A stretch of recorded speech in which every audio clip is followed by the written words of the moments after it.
Hello दोस्तों, आप सभी लोगों का बीके सुपर एकेडमी में स्वागत है। जैसा कि जान रहे हैं कि हम हिस्ट्री के टॉपिक को अगले क्लास में आपके साथ डिस्कस किए थे, तो आज उसी टॉपिक को लेते हुए मैं कुछ आगे बढ़ा हूँ। चूँकि पिछले क्लास में हमने आपको बताया था कि जो है इतिहास की परिभाषा क्या है, इतिहास के जनक कौन है, भारतीय इतिहास के जनक कौन है, इतिहास के जनक कौन है, इन सब चीज़ों के बारे में बताया था। हमने ये भी आपको बताया था कि लिपि के आधार पर इतिहास को कितने भागों में बांटा गया है। तो लिपि के आधार पर इतिहास को 3 भागों में बांटा गया है। एक तो है पाषाण काल, दूसरा है आदि ऐतिहासिक काल और तीसरा है ऐतिहासिक काल।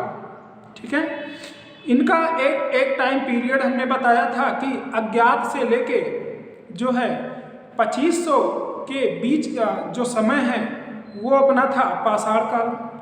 2500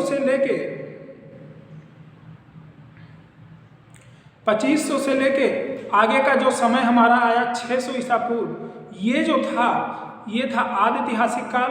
और 600 के बाद से आज तक का जो समय आया, मतलब कि 1947 तक का जो समय था, उसे हम क्या बोले थे, तो उसे हम ऐतिहासिक काल के नाम से जानते हैं। तो इन सब चीज़ों के बारे में आपसे हमने डिस्कस किया था। उसके बाद हमने ये भी बताया था कि जो पाषाण काल है इसे 3 भागों में बांटा गया है। ठीक है, उसके बाद हमने ये भी बताया था कि जो आदि ऐतिहासिक काल है इसको भी 2 भागों में बांटा गया है। जो हमारा ऐतिहासिक काल है इसको भी 3 भागों में बांटा गया है। तो ये सब चीज़ें हमने आपसे ऊपर पढ़ लिया था, आपके साथ हमने डिस्कस भी किया था। अब हम इसी टॉपिक को आगे लेते हुए हम उसके अंदर की चीज़ें पढ़ेंगे। अब इम्पॉर्टेंट डेटा को हम पहले याद करेंगे, उसके बाद हिस्ट्री को डिटेल्स से पढ़ेंगे, तो ये चीज़ें हमको अच्छे से समझ में आए। क्योंकि कुछ चीज़ें जब थोड़ा हमें पता रहेगा इसके बारे में कि इतिहास क्या होता है, क्या क्या चीज़ें इम्पॉर्टेंट होंगी, उसी हिसाब से पढ़ने पर जो चीज़ें हैं वो अच्छे से समझ में आएंगी।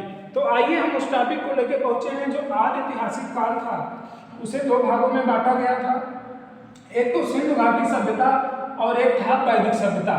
सिंधु घाटी सभ्यता की बात करें तो जो सिंधु घाटी सभ्यता थी वो कहाँ से कहाँ तक के समय थी, तो वो 2500 से लेकर 1500 BCE तक, 2500 BCE से 1500 BCE तक के बीच का समय जो है सिंधु घाटी सभ्यता के नाम से जाना जाता है। उसके बाद जब 1500 खत्म होता है तो 1500 से लेकर 600 के बीच का जो समय है उसे वैदिक सभ्यता के नाम से जाना जाता है। वैदिक सभ्यता को 2 भागों में बांटा गया।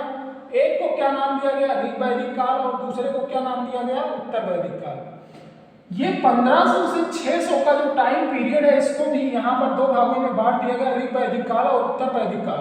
ऋग वैदिक काल के समय की बात करें तो 1500 से लेकर 1000 के बीच का जो समय होगा वो क्या कहलाएगा, ऋग वैदिक काल कहलाएगा। ठीक है, और 1000 से लेकर जो 600 के बीच का समय होगा वो उत्तर वैदिक काल के नाम से जाना जाता है। तो 1500 से 1000 का जो समय है ऋग वैदिक काल, और 1000 से 600 के बीच का समय जो है उत्तर वैदिक काल के नाम से जाना जाता है।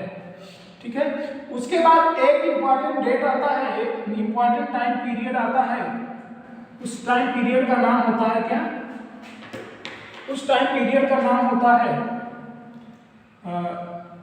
उस टाइम पीरियड का समय होता है 563 से लेकर 483 का जो समय है वो क्या, गौतम बुद्ध का समय था। यहाँ पर एक धर्म की स्थापना होती है। धर्म का क्या नाम होता है, तो उस धर्म का जो नाम होता है उसे बौद्ध धर्म के नाम से जाना जाता है। गौतम बुद्ध एक महान व्यक्ति थे। इन्होंने एक धर्म की स्थापना की और उसे हिंदू धर्म में सुधार करके ही बनाया था। तो उसे कौन से धर्म के नाम से जाना जाता है, तो उसे बौद्ध धर्म के नाम से जाना जाता है। इसकी स्थापना किसने की थी, तो इसकी स्थापना गौतम बुद्ध ने की थी। हम बात करें 540 से लेकर 468 के बीच का जो समय है वो महावीर जैन का समय है। महावीर जैन जब इसमें पैदा हुए तो ये भी एक महान विभूति थे। इन्होंने एक धर्म की भी स्थापना की, उस धर्म का नाम था जैन धर्म। तो गौतम बुद्ध 563 से लेकर 483 ईसा पूर्व जन्म हुआ और इन्होंने एक धर्म की स्थापना की जिसका नाम था बौद्ध धर्म, और 540 से लेकर 468 के बीच के समय जो है महावीर जैन का समय है, और इन्होंने एक धर्म की स्थापना की जिसका नाम है जैन। आगे का समय है 364 से लेकर 321 के बीच एक शासक हुआ जिसका नाम था नंद वंश, और नंद वंश की स्थापना हुई और मगध साम्राज्य के नाम से जाना जाता है उसको। वो समय कब से कब तक था ये साम्राज्य का समय? तो 364 से लेकर 321 के बीच का जो समय है वो नंद वंश के मगध पर शासन का समय था। जैसा कि हम आपको बता रहे हैं कि ये जो टाइम पीरियड है बहुत ही इंपॉर्टेंट होते हैं, एग्जाम वगैरह में बहुत ही पूछे जाते हैं, तो ये जानना हमारे लिए बहुत ही महत्वपूर्ण है। ठीक है, हम बात करें तो समय है 322 से लेके 184 के बीच का समय। 322 से लेके 184 के बीच का जो समय है ये मौर्य वंश का समय है। यहाँ पर मौर्य लोग शासन करते थे। मौर्य की बात करें तो 322 से लेकर 184 के बीच का जो समय है उसे बीसी की बात कर रहे हैं, बिफोर कॉमन एरा की बात कर रहे हैं, अर्थात ईसा पूर्व की बात कर रहे हैं। वो मौर्य वंश का समय है और उसमें अलग अलग शासक हुए। ठीक है, अलग अलग शासन हुए जिसमें प्रथम था चंद्रगुप्त मौर्य। इसी के समय में चाणक्य हुआ करते थे। चाणक्य के द्वारा ही चंद्रगुप्त मौर्य शासक बना था। ठीक है, नंद वंश को समाप्त करके चाणक्य के द्वारा चंद्रगुप्त मौर्य शासक बना था। उसके बाद उसका लड़का हुआ जिसका नाम था बिंदुसार, उसने शासन किया। बिंदुसार के बाद अशोक, अशोक के बाद बृहद्रथ ये अंतिम शासक था किस वंश का? तो ये मौर्य वंश का अंतिम शासक कौन था?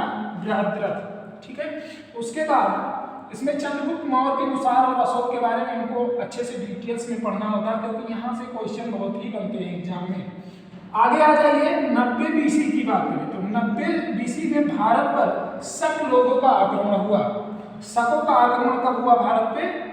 तो वो हुआ 90 BC बिफोर कॉमन एरा के समय भारत पर शकों का आक्रमण हुआ। समय आता है 58 BCE before common era. Vikram Samvat की शुरुआत हुई। किस संवत की? विक्रम संवत की शुरुआत हुई। और इस संवत की शुरुआत करने वाला कौन व्यक्ति था? तो वो था चंद्रगुप्त। कौन था? चंद्रगुप्त विक्रमादित्य। इस चंद्रगुप्त विक्रमादित्य की बात हो रही है। ठीक है,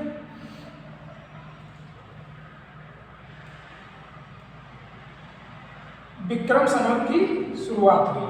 ठीक है, देखिए 50 BC से लेकर 250 AD के बीच का जो समय है उसे सातवाहन वंश का शासन रहा और 100 AD से लेकर 300 AD के बीच संगम काल का समय था। ठीक है, 100 AD से लेकर 300 AD। अब एनो डोमिनी की बात कर रहे हैं हम, ईसा पूर्व से आगे बढ़ के अब ईस्वी में पहुंच चुके हैं।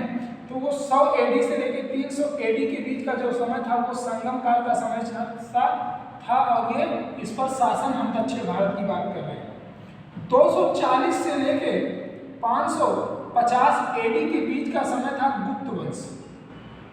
ठीक है, यहाँ पर देखिए चंद्रगुप्त मौर्य आ रहे हैं, यहाँ पर भी चंद्रगुप्त आ रहे हैं, लेकिन बात अलग है। यहाँ गुप्त वंश है और यहाँ मौर्य वंश। इन चीजों को अलग अलग ध्यान रखिएगा। यहाँ 240 से लेके 550 AD के बीच का समय गुप्त वंश का था, लेकिन यहाँ हमने एक समय लिखा 319 का जो समय है, ये जो है यहाँ पर ये जो चंद्रगुप्त है इसे माना जाता है कि जो चंद्रगुप्त है इसे माना जाता है कि जो गुप्त वंश का वास्तविक संस्थापक है वो चंद्रगुप्त है। तो चंद्रगुप्त का शासन 319 ईस्वी में हुआ, तो इसे वास्तविक संस्थापक माने जाने के कारण ये माना जाता है कि इनका जो शासन था गुप्त वंश का वो 319 से 550 के बीच। लेकिन वास्तविक में श्री गुप्त ने इसकी स्थापना कर दी थी 240 ईस्वी में, तो इसलिए गुप्त वंश की स्थापना 240 में हुई थी और किसके द्वारा? श्री गुप्त के द्वारा। लेकिन वास्तविक संस्थापक चंद्रगुप्त है। बात करते हैं 606 AD से लेकर 647 AD के बीच। तो 606 AD से 647 AD के बीच का जो समय है वो हर्षवर्धन के शासन में था। हर्षवर्धन राजा हुआ करता था, शासक हुआ करता था कहाँ का? कन्नौज का। तो कन्नौज का शासक हर्षवर्धन हुआ करता था। तो उस समय को हम किस नाम से जानते हैं? तो हर्षवर्धन वंश के नाम से जानते हैं। और ये समय था 606 से लेके 647। कन्नौज उत्तर प्रदेश में पड़ता है कन्नौज। बात करें 871 एडी से लेके 1173 एडी, तो 871 एडी से 1173 एडी एनोडोबली मतलब कि ईस्वी की बात कर रहे हैं। चोल वंश का शासन हुआ। किसका हुआ? चोल वंश का शासन हुआ यहाँ पे, ठीक है। चोल वंश का शासन हुआ तंजौर में, ठीक है। किस वंश का शासन हुआ? तो चोल वंश का शासन हुआ कहाँ पर? तंजौर में, ठीक है। आगे आता है 916। किसकी बात करते हैं? 916 की। और 916 में जो है चोल वंश का शासन हुआ। 916 की बात करें तो 916 में से लेके 1203 के बीच का जो समय है वो खजुराहो के मंदिर का निर्माण का समय है। इसी समय में खजुराहो में मंदिर का क्या हुआ था? निर्माण हुआ था, ठीक है। इस बीच में क्या हुआ था? खजुराहो के मंदिर का निर्माण हुआ था, ठीक है। आगे आ जाते हैं हम 1000 से लेके 1027 के बीच। 1000 से लेके 1027 के बीच का जो समय है महमूद गजनवी का समय है। किसका है? महमूद गजनवी का समय है। 916 से एडी से 1203 एडी के बीच खजुराहो के मंदिर का निर्माण हुआ। और 1000 एडी से लेकर 1027 एडी के बीच महमूद गजनवी ने आक्रमण किया। कहाँ पर आक्रमण किया? तो इसने भारत पर आक्रमण किया, ठीक है। 1191 की बात करें तो 1191 में तराइन का प्रथम युद्ध हुआ। 1192 में तराइन का द्वितीय युद्ध हुआ, ठीक है। उसके बाद 1194 में तराइन का तृतीय युद्ध हुआ। ये युद्ध किसके किसके बीच हो रहा था? तो आपको पता होना चाहिए ये जो युद्ध हो रहा था ये पृथ्वीराज चौहान थर्ड तथा मोहम्मद गोरी के बीच हो रहा था। किसके बीच हो रहा था? क्योंकि हम जानते हैं कि 712 में जो है सर्वप्रथम मोहम्मद बिन कासिम ने भारत पर आक्रमण किया। कुछ दिन उसने शासन किया। वो उसके बाद फिर मुस्लिम आक्रमण हुए। और वो मुस्लिम आक्रमण कब हुआ? 1000 से लेके 1027 में महमूद गजनवी ने किया। महमूद गजनवी जो है लास्ट में मोहम्मद गोरी को अपना शासक बनाकर चला जाता है। तो जो मोहम्मद गोरी है ये जो है पृथ्वीराज चौहान जो कि दिल्ली का शासक हुआ करता था वहाँ पर ये आक्रमण करता है। कौन करता है? मोहम्मद गोरी करता है। कहाँ पर आक्रमण करता है? दिल्ली पर आक्रमण करता है। दिल्ली पर कब्जा करने के लिए मोहम्मद गोरी आक्रमण करता है। और दिल्ली का उस समय शासक हुआ करता था पृथ्वीराज चौहान थर्ड। तो पृथ्वीराज चौहान थर्ड के ऊपर कौन सा जो है आक्रमण करता है? तो मोहम्मद गोरी आक्रमण करता है। पहली बार मोहम्मद गोरी क्या होता है? हार जाता है। और पृथ्वीराज चौहान उसे छोड़ देता है, चला जाता है। लेकिन फिर वह 1192 में फिर आक्रमण करता है। कहाँ पर आक्रमण करता है? तो पृथ्वीराज चौहान के ऊपर आक्रमण करता है दिल्ली पर, दिल्ली में। और उसके बाद क्या होता है?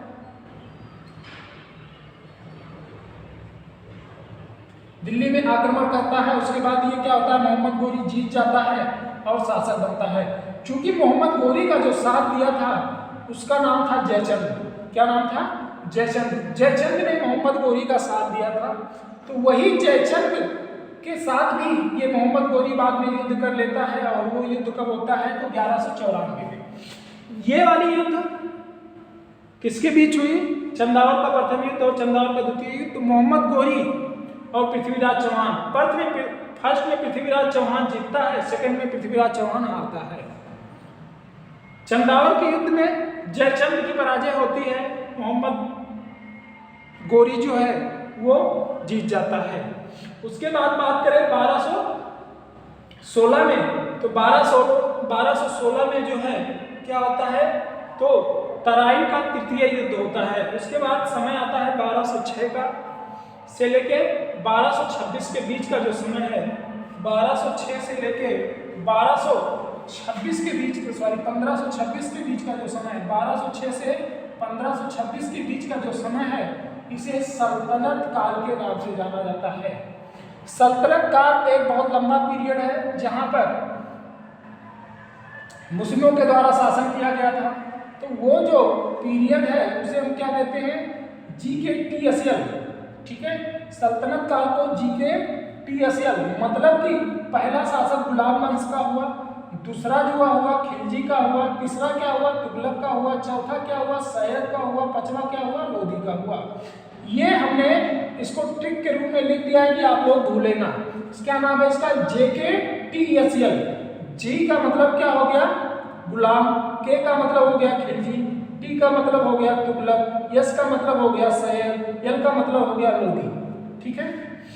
हम बात करते हैं सर्वप्रथम गुलाम वंश, खिलजी वंश, तुगलक वंश, सैयद वंश, लोधी वंश। सल्तनत काल में इतने लोगों ने शासन किया। सबसे अधिक जो शासन किया 94 वर्ष शासन किया, और किसने किया, तो 94 वर्ष जो शासन किया वो था तुगलक वंश। और न्यूनतम सबसे कम इनमें से कौन शासन किया, तो इनमें से सबसे कम शासन किया खिलजी ने शासन किया। किसने किया, खिलजी वंश ने सबसे कम शासन किया, ठीक है। अब हम बात करते हैं कि 1526 में सल्तनत काल खत्म होने के पीछे कारण कौन था, तो बाबर जो है अरब का निवासी था। वहां से क्या करता है, भारत पर आकर आक्रमण करता है। और किसके ऊपर करता है, तो लोधी वंश के ऊपर करता है। और लोधी वंश को हराकर जो है कौन शासक बन जाता है, तो लोधी वंश को हराकर शासक बन जाता है बाबर। और बाबर की यही युद्ध जो होती है, यही इब्राहिम लोधी के साथ बाबर की युद्ध होती है। इसी के जाना जाता है पानीपत का प्रथम युद्ध के नाम से जाना जाता है, ठीक है। किस युद्ध के नाम से जाना जाता है, तो पानीपत के प्रथम युद्ध के नाम से जाना जाता है। अब आगे का जो समय है वो है विजयनगर साम्राज्य। क्या है, विजयनगर साम्राज्य। आगे का समय जो है वो विजयनगर साम्राज्य की स्थापना का समय है। तो विजयनगर साम्राज्य की स्थापना की बात करें तो किसने किया था, तो हरिहर और बुक्का नाम के दो भाइयों ने विजयनगर साम्राज्य की स्थापना किया था। और कब किया था, तो 1336 ईस्वी में इन्होंने स्थापना किया था। बात करें 1498 ईस्वी में, तो 1498 ईस्वी में वास्को डी गामा भारत आया, कालीकट बंदर पार पर पहुंचा। जमोरिन नामक व्यक्ति ने इसका स्वागत किया था, ठीक है। कौन आया, तो वास्को डी गामा सर्वप्रथम भारत कब आया, तो 1498 में आया। 1326 ईस्वी की बात करें तो विजयनगर साम्राज्य की स्थापना होती है। दक्षिण भारत का एरिया है, आंध्र प्रदेश और कर्नाटक वाला। तो यहाँ हरिहर और बुक्का नामक दो भाइयों ने मिलकर विजयनगर साम्राज्य की स्थापना 1336 में की थी। 1498 में वास्को डी गामा भारत आया। उसके बाद 1526 से लेकर 1707 तक शासन रहा मुस्लिम वंश का। और उस मुस्लिम वंश को हम साइड में नाम दे रहे हैं भाजसो, मतलब कि बाबर, हुमायूं, अकबर, जहांगीर, शाहजहां, औरंगजेब। और भी शासन रहा 1900, बात कर रहे हैं 1526 से लेकर 1707 तक। लेकिन हम जो ये बात कर रहे हैं 1526 से 1707 तक, यहाँ तक औरंगजेब ने शासन किया। इसका शासन यहीं तक खत्म नहीं हुआ। ये लोग कब तक शासन किए हैं, तो ये लोग 1857 तक शासन किए हैं। लेकिन वो अंग्रेजों के अंडर में आके शासन किए थे। तो वो चीज़ें हम आगे पढ़ेंगे, आधुनिक भारत की बात करेंगे जब, तब हम पढ़ेंगे उसको। हम बात कर रहे हैं ये इंपॉर्टेंट शासक हुआ करते थे किस वंश के, तो मुस्लिम वंश का जो इंपॉर्टेंट शासक हुआ करते थे ये लोग थे, ठीक। इसमें बात करें 1526 से लेकर 1707 तक, तो इसमें आ गया सबसे पहले बाबर शासन किया, फिर हुमायूं किया, फिर अकबर किया, फिर जहांगीर, फिर शाहजहां, फिर औरंगजेब। 1526 से लेकर 1707 तक बाबर ने जो है मुगल वंश की स्थापना की थी। इस वंश को किस नाम से जानते हैं, तो मुगल वंश के नाम से जानते हैं। चूंकि ये मुस्लिम थे इसलिए इन्हें क्या कहा गया, मुगल कहा गया। तो मुगल वंश की स्थापना किसने की थी, तो बाबर ने की थी। मुगल वंश की स्थापना किसने की, बाबर ने की, ठीक। हुमायूं जो है उसके बाद शासक बना, फिर अकबर शासक बना, फिर जहांगीर, फिर शाहजहां, फिर औरंगजेब। यही हुमायूं यही बाबर जब सर्वप्रथम भारत आया तो इसने किसके ऊपर आक्रमण किया? तो ये जो लोधी वंश है 1206 से लेकर 1526 तक चल रहा था, सल्तनत काल जो चल रहा था, उसमें लोधी वंश का अंतिम शासक जो था इब्राहिम लोधी था। तो इब्राहिम लोधी के ऊपर किसने आक्रमण किया? तो बाबर ने इब्राहिम लोधी के ऊपर आक्रमण किया और इब्राहिम लोधी को हराकर बाबर क्या बन गया? शासक बन गया। उसने गुलाम वंश की स्थापना की, 1526 से लेकर 1530 तक रहा। 1530 में हुमायूं शासक बना। हुमायूं भी 1554 तक 55 तक शासन किया। उसके बाद फिर अकबर आया। इस प्रकार इनका शासन क्रम रहा है। तो हम आगे पढ़ेंगे जब डीपली तो उसको समझेंगे। और इस प्रकार इनका शासन जो था 1760 तक। इस चीज़ को मैं बार बार इसलिए बता रहा हूँ कि वो इम्पॉर्टेंट चीज़ें हैं। मध्यकालीन भारत की ये बहुत ही इंपॉर्टेंट चीज़ें हैं और यहाँ से बहुत क्वेश्चन पुटअप होते हैं, तो इसलिए बता दे रहा हूँ। और यहाँ से भी होते हैं 1206 से लेके 1526 सल्तनत काल से भी गुलाम वंश, खिलजी वंश, तुगलक वंश, सैयद वंश, लोधी वंश, ये जो सल्तनत काल है ये भी बहुत इंपॉर्टेंट है। हम बात कर रहे हैं तो पानीपत की बात कर। पानीपत का द्वितीय युद्ध हुआ तो इसमें शासक हुआ करता था, कौन हुआ करता था? 1554 के बाद 55 में अकबर शासक बना। 1556 में इसने एक युद्ध लड़ लिया। उस युद्ध का नाम था पानीपत का द्वितीय युद्ध। कहाँ हुआ? हरियाणा पानीपत में हुआ। ठीक, पानीपत का प्रथम युद्ध बाबर ने लड़ा इब्राहिम लोधी के साथ। पानीपत का द्वितीय युद्ध अकबर ने लड़ा हेमू के साथ। इसके साथ हेमू। अकबर ने किसके साथ युद्ध लड़ा पानीपत का द्वितीय? तो हेमू के साथ युद्ध लड़ा। और 1739 की बात करें तो 1739 में नादिर शाह का भारत पर आक्रमण हुआ। अब देखो नादिर शाह जो है इसने भारत पर आक्रमण किया, ठीक है, 1700 कब किया? 39 में किया, ठीक है। उसके बाद देखो 1760 तक किसका शासन था? औरंगजेब तक। तब तक कोई भी नादिर शाह वगैरह का आक्रमण नहीं हुआ। 1739 में नादिर शाह ने भारत पर आक्रमण किया, ठीक। 1757 में प्लासी का युद्ध हुआ। अब देखो ब्रिटिश ईस्ट इंडिया कंपनी जो है सर्वप्रथम पुर्तगाली भारत आया वास्को डी गामा। उसके बाद 1600 में चलकर ब्रिटिश ईस्ट इंडिया कंपनी आई और आगे चल के ब्रिटिश ईस्ट इंडिया कंपनी व्यापार शुरू की। धीरे धीरे व्यापार बढ़ता गया और एक समय ऐसा आया कि ब्रिटिश ईस्ट इंडिया कंपनी शासन करने का प्रयास करने लगी और उसने एक युद्ध लड़ लिया। कहाँ पर? पश्चिम बंगाल में एक युद्ध लड़ा जिसे प्लासी के युद्ध के नाम से जाना जाता था। और ब्रिटिश ईस्ट इंडिया कंपनी और सिराजुद्दौला के बीच में वो युद्ध हुआ जिसे हम प्लासी के युद्ध के नाम से जानते हैं। प्लासी के युद्ध के बाद 1760 में वांडीवास का युद्ध हुआ ब्रिटिश ईस्ट इंडिया कंपनी और फ्रांसीसी ईस्ट इंडिया कंपनी के बीच। 1760 में वांडीवास का युद्ध हुआ ब्रिटिश ईस्ट इंडिया कंपनी और फ्रांस ईस्ट इंडिया कंपनी के बीच। 1784 में टीपू सुल्तान व अंग्रेजों के बीच जो है संधि हो गई। मतलब कि उनके बीच युद्ध जो हो रहे थे, कर्नाटक की युद्ध जो हो रही थी, वो सब आपस में क्या कर लिए? संधि कर लिए, समझौता कर लिए। और 1799 में मैसूर का चौथा युद्ध हुआ।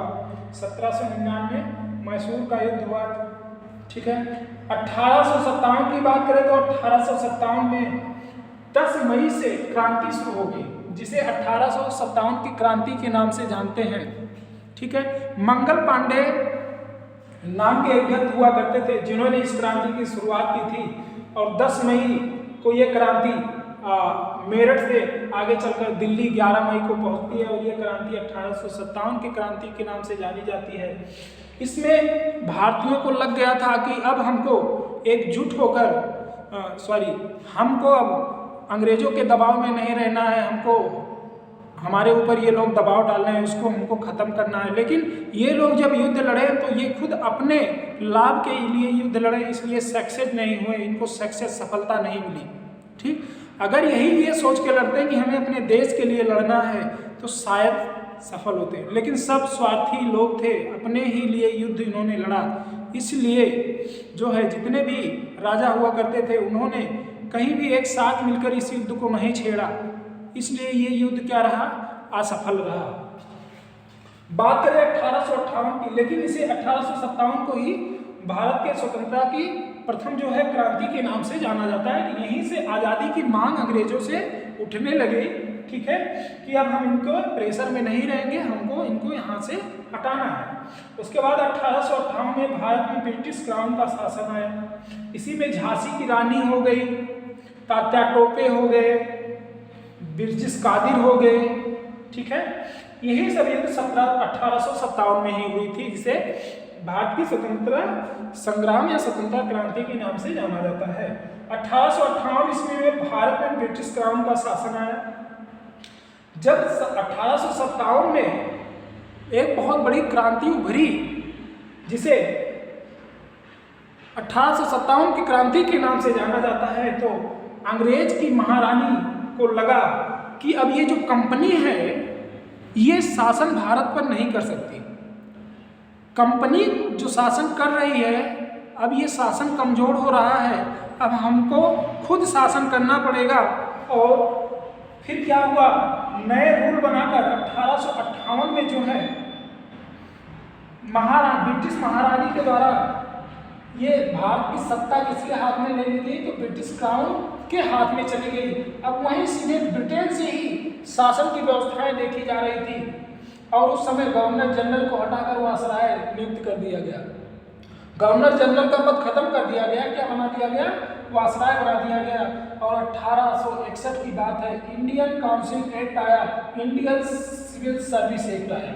1861 में सर्वप्रथम इंडियन काउंसिल एक्ट आया और इंडियन सिविल सर्विस एक्ट आया। तो हमको लगा होगा कि ये चीज़ें आप लोगों को बहुत अच्छे से समझ में आ गई होगी दोस्तों, लेकिन हम जाने से पहले इसको एक बार और रिकॉल करवा देते हैं कि ये चीज़ें आपको भूले ना। तो आइए देखते हैं, हमने शुरू किया है 2500 लेकर 1500 बीच, 2500 ईसा पूर्व से लेकर 1500 ईसा पूर्व के समय जो है उसे सिंधु घाटी सभ्यता के नाम जानते हैं। इसे बिफोर कॉमन एरा की बात करें, जहाँ तक हमने BCE नहीं लिखा हुआ है वहाँ तक की ये बात बिफोर कॉमन एरा है। उसके बाद एनो डोमिनी फिर आगे आएगा, ठीक। तो 2500 से लेकर 1500 बीच का जो समय है सिंधु घाटी सभ्यता, 1500 से लेकर 600 वैदिक सभ्यता के नाम से जाना जाता है। 563 से लेकर 483 गौतम बुद्ध के द्वारा बौद्ध धर्म की स्थापना का समय है। 540 से लेकर 468 महावीर जैन का समय, जैन धर्म की स्थापना का समय है। 364 से लेकर 321 के नंद वंश का शासन है, मगध साम्राज्य की बात हो रही है। 322 से लेकर 184 के बीच का जो समय है मौर्य वंश का शासन है। इसमें 4 लोग शासन करा करते थे, चंद्रगुप्त मौर्य, बिंदुसार, अशोक और बृहद्रथ। और 90 BC बिफोर कॉमन एरा से बात करें तो भारत पर शकों के आक्रमण की बात है। 58 BC की बात करें तो विक्रम संवत की शुरुआत की बात है। विक्रमादित्य चंद्रगुप्त द्वितीय द्वारा विक्रम संवत की शुरुआत की गई थी, मतलब इनके नाम पे ये संवत को रखा गया था। पहले नहीं बनाया गया था, संवत बाद में बनाया गया, चूंकि विक्रमादित्य का जन्म बाद में हुआ, ठीक है। चंद्रगुप्त सेकंड विक्रमादित्य का जन्म बाद में हुआ, तो किसी दूसरे लोगों के द्वारा इन्हीं के मतलब पुत्रों के द्वारा इस समय को बनाया गया, इसे विक्रम संवत माना गया। और कब माना गया, 58 बिफोर कॉमन एरा को एक विक्रम संवत माना गया। अगर हमको विक्रम संवत निकालना होता है तो हम क्या करते हैं, जो ईसा पूर्व है, जो एक AD है, उसमें हम 57 वर्ष जोड़ देते हैं तो हमें विक्रम संवत का पता चल जाता है। 50 BC बिफोर कॉमन एरा से लेकर 250 AD सातवाहन पर दक्कन एरिया वाले में सातवाहन वंश का शासन रहा। 100 AD से लेकर 100 मतलब ईस्वी से लेकर 300 ईस्वी तक जो है संगम काल दक्षिण भारत का शासन रहा। 240 से लेकर 550 के बीच गुप्त वंश पे 5-6 शासक हुए, श्रीगुप्त, चंद्रगुप्त, समुद्रगुप्त, चंद्रगुप्त सेकंड, विक्रमादित्य, विष्णुगुप्त अंतिम शासक था। उसके बाद 606 से लेकर 647 में हर्षवर्धन की बात है, जिसमें हर्षवर्धन जब शासक हुआ करता तब चीनी यात्री हेनसांग भारत आया था।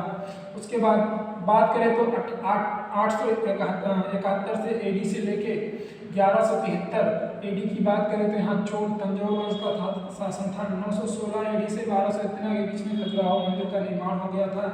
1000 से लेके 1027 के बीच की बात करें तो यहाँ पर जो है महमूद गजनवी का आक्रमण हुआ और 1191 से लेके 91 में तराइन का युद्ध हुआ। तराइन का युद्ध किसके बीच हुआ, तो तराइन का युद्ध पृथ्वीराज चौहान थर्ड और गौरी के बीच हुआ, और तराइन जिसमें विजयी हुआ था कौन? पृथ्वीराज चौहान। दूसरे तराइन के युद्ध में गौरी और चौहान के बीच युद्ध हुआ तो इसमें विजयी हो गया गौरी, और गौरी का दिल्ली पर शासन हो गया। या उसके बाद चंदावर का शासक हुआ करता था जयचंद, तो इसने जयचंद ने गौरी का साथ भी दिया था, किसको? पृथ्वीराज चौहान को हराने में। तब भी गौरी ने इसको नहीं छोड़ा जयचंद को, और जयचंद की लड़की को भी लेके गया। उसके बाद उसके साथ युद्ध भी किया। उसके बाद 1216 में तराइन का थर्ड युद्ध हुआ। उसके बाद बात करें तो 1206 से लेकर 1526 के बीच सल्तनत काल के जीके TSL के नाम से जाना जाता है। गुलाम खिलजी तुगलक सैयद लोदी। गुलाम खिलजी तुगलक सैयद लोदी। सबसे अधिक शासन किया तो तुगलक वंश ने किया, सबसे कम किया तो खिलजी वंश ने किया। 1526 में बाबर भारत में आता है और सर्वप्रथम लोदी वंश के शासक इब्राहिम लोदी के ऊपर आक्रमण करता है और जीतता है और सफल शासन करता है कौन? बाबर। और बाबर ने किस वंश की स्थापना किया? तो बाबर ने मुगल वंश की स्थापना की, और 1336 में विजयनगर साम्राज्य हरिहरपुर ने स्थापना किया, और 1498 में वास्को डी गामा भारत आया, कालीकट बंदरगाह पर पहुंचा। 1600 में ब्रिटिश ईस्ट इंडिया कंपनी भी भारत आती है। 1526 से लेकर 1707 के बीच किसका शासन रहता है? तो मुगल वंश का शासन रहता है। 1526 में पानीपत का द्वितीय युद्ध होता है। किसके किसके बीच होता है? तो अकबर BS हेमू के बीच होता है। 1739 में नादिर शाह का भारत पर आक्रमण होता है। किसका आक्रमण होता है? नादिर शाह का भारत पर आक्रमण होता है। 1757 में नादिर शाह का भारत पर आक्रमण होता है, और एक समय आता है 1761 का। किसका? 1761 का। वहां पर पानीपत का तृतीय युद्ध होता है। हम यहाँ नहीं लिखे हुए हैं। पानीपत का तृतीय युद्ध होता है, और वो किसके किसके बीच होता है? तो अहमद शाह अब्दाली और मराठों के बीच होता है। ठीक है।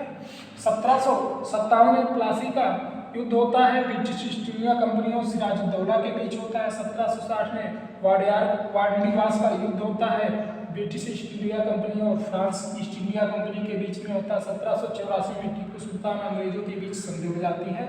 1799 में मैसूर का युद्ध होता है, उसे मैसूर फोर युद्ध की बात कर रहे हैं। 1857 में 10 मई से लेकर क्रांति शुरू होती है, इसे 1857 की क्रांति के नाम से जाना जाता है। 1858 में ब्रिटिश इंडिया कंपनी का जो शासन है वो ब्रिटिश क्राउन के हाथों में चला जाता है। तो अब भारत पर कौन शासन करेगा? तो ब्रिटिश क्राउन सीधे वहीं से डायरेक्ट शासन करेगा। 1861 में इंडियन काउंसिल एक्ट की शुरुआत होती है, जिसे इंडियन सिविल सर्विस एक्ट के नाम से भी जाना जाता है।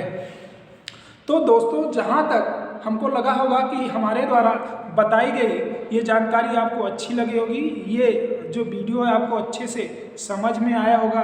ये हिस्ट्री के इम्पॉर्टेंट डेटा है, एग्जाम में बहुत ज़्यादा पूछे जाते हैं। अगर आप इसको पढ़ लेंगे तो आपके कुछ क्वेश्चन इसी डेटा से ही सही हो सकते हैं, और आगे अभी और डेटा भी बचे हैं तो उनको हम आगे आपको उसके बारे में भी बताएंगे और पढ़ाएंगे। आप सभी लोग मेरे वीडियो को सब्सक्राइब करिए, मेरे चैनल को सब्सक्राइब करिए, लाइक करिए, शेयर करिए और कमेंट भी करिए। थैंक यू दोस्तों, धन्यवाद।